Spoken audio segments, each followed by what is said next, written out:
Hey everyone, it's Adele and April from Just Say Scrap with Close to My Heart, and we are here with our 9th Technique Tuesday. Yes, happy Halloween.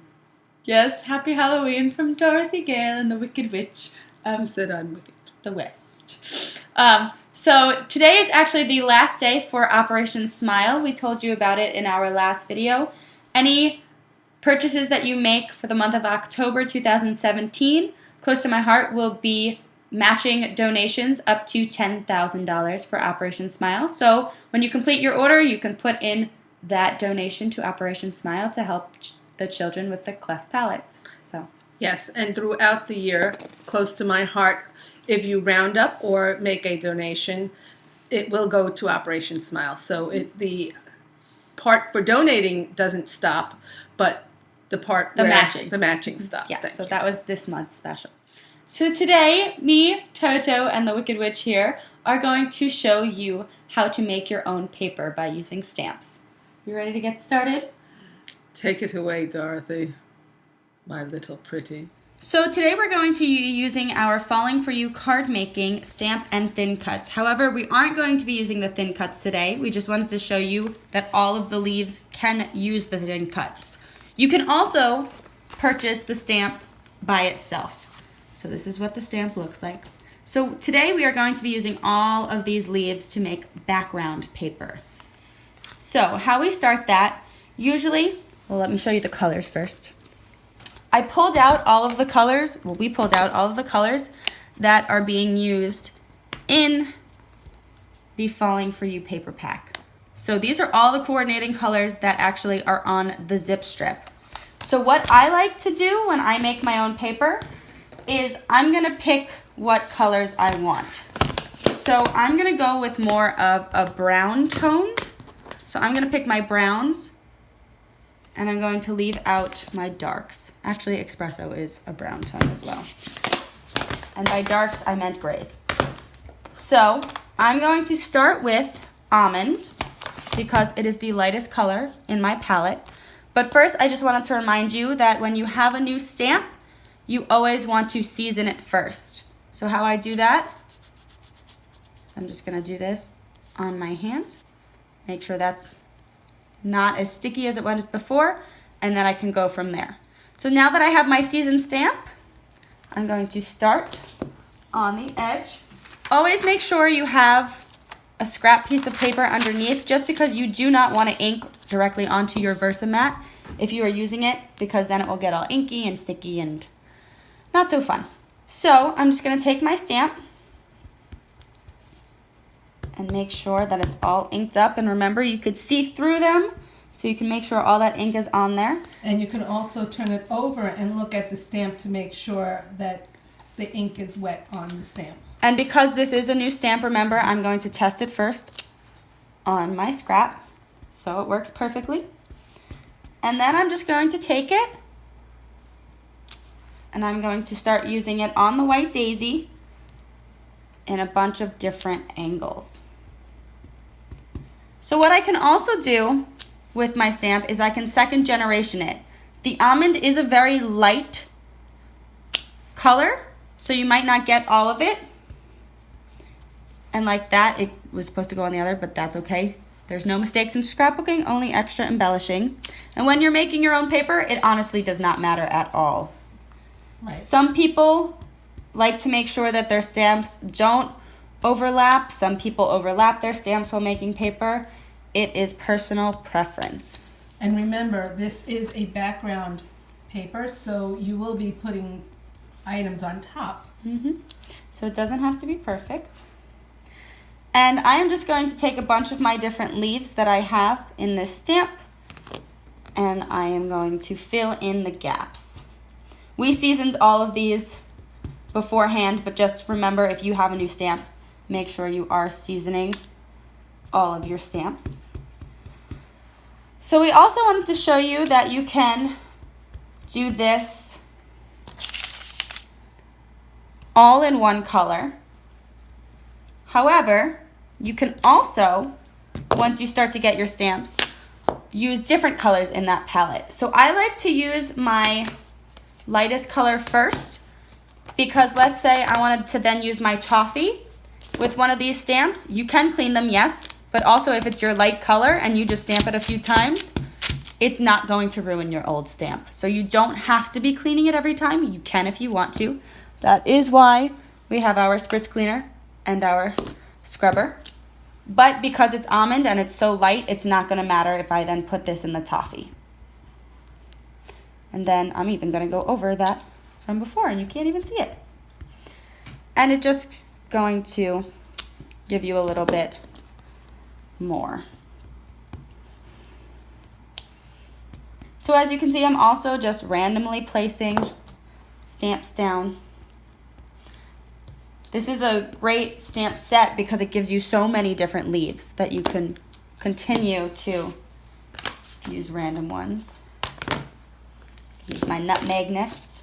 And when you use our stamp pads, remember they're water-based, so that when you stamp these are going to lighten up a little bit. When you use the pigment inks stay the color that you stamped them at. Mm-hmm. And also, if you can see right here, I got a little bit of ink on my block.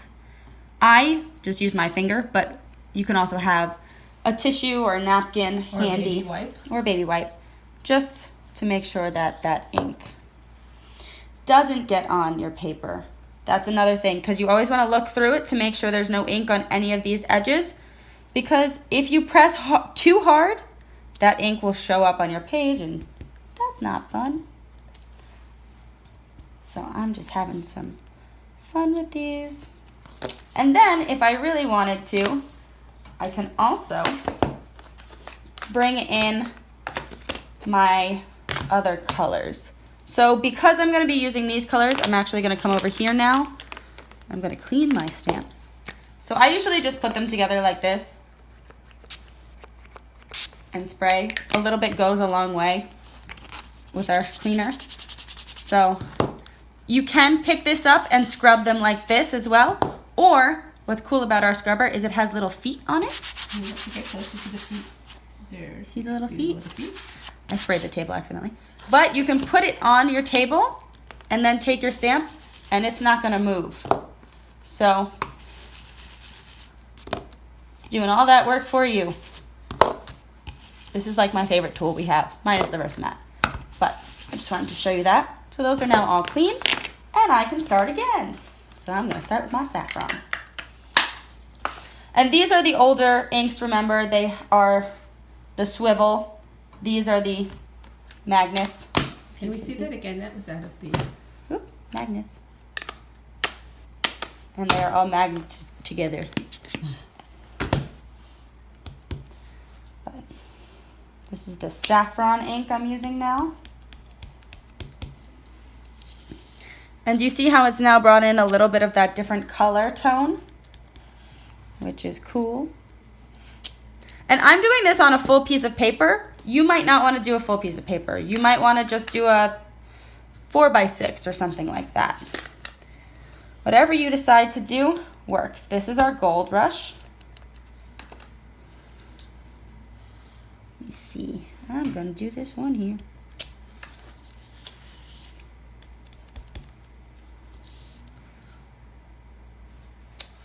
And as you can tell, I don't mind if I'm going over the paper because look how cool this looks. And now I'm going to use the fern.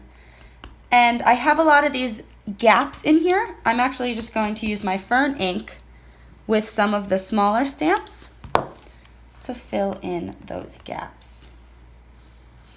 And like I said before, because you're using different colors, even if you put the same leaf next to each other, you're not going to be able to tell. That's the fun of scrapbooking. No mistakes. Some people do like to plan this out. I know my mom is more of a planner when it comes to the stamping. I am more of a free spirit and I'm just like, let's stamp. So. This is looking awesome. Yeah. And so basically you're just going to take this and do it through your whole entire paper. So I had done this in the Gold Rush. Oops. Do you see that Gold Rush ink? Got that all on there. So I'm just going to wipe that off with my finger. And that is basically how you make paper. So then you would just take all of this and continue it that way. So what I'm doing now is, my mistake actually made me realize this, that with the second generation, it looks really cool and it looks like there's an impression of maybe an old leaf if I second generation over my other stampings. So I'm just taking the two bigger leaves now and second generationing them with my scrap here underneath everything to give it that more fall look. It will also take away some of the white daisy, which might be useful for your page. And I'm just going to zoom in here and I'm going to show you because they are very subtle when she's doing it, but you could see the lighter impressions. It looks really cool. Oops, that one was not so light, but that's, like I said, it's not gonna make a difference because there's no mistakes in scrapbooking. And everybody makes their own creations. And this is the finished product of our paper. We will actually be using this paper. We will be making a second page, but we will be using it in our new kits of the month, which if you look at our blog, we will be putting a blog post up about them. But basically, if you spend $30 in product before tax and shipping each month, you will get our cutting guide to make at least a 6-page layout. Sometimes we'll do more pages if we have the paper for free, basically, if you spend $30. So yeah, that's our kit of the month. If you have more questions, just let us know and we'll tell you more about it. And that is our Technique Tuesday. We hope you enjoyed learning how to make background paper. Happy Halloween, everybody out there. Yes, we hope you had a fiendish time, and now it's time for me to get back on my broom. And don't worry, I'll get you my pretty and your little dog too. Happy Halloween! Bye.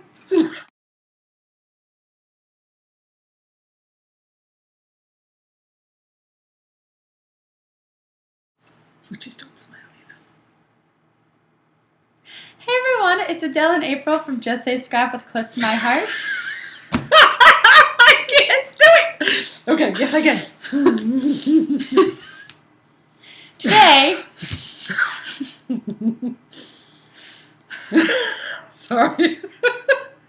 it's gonna be a hard one.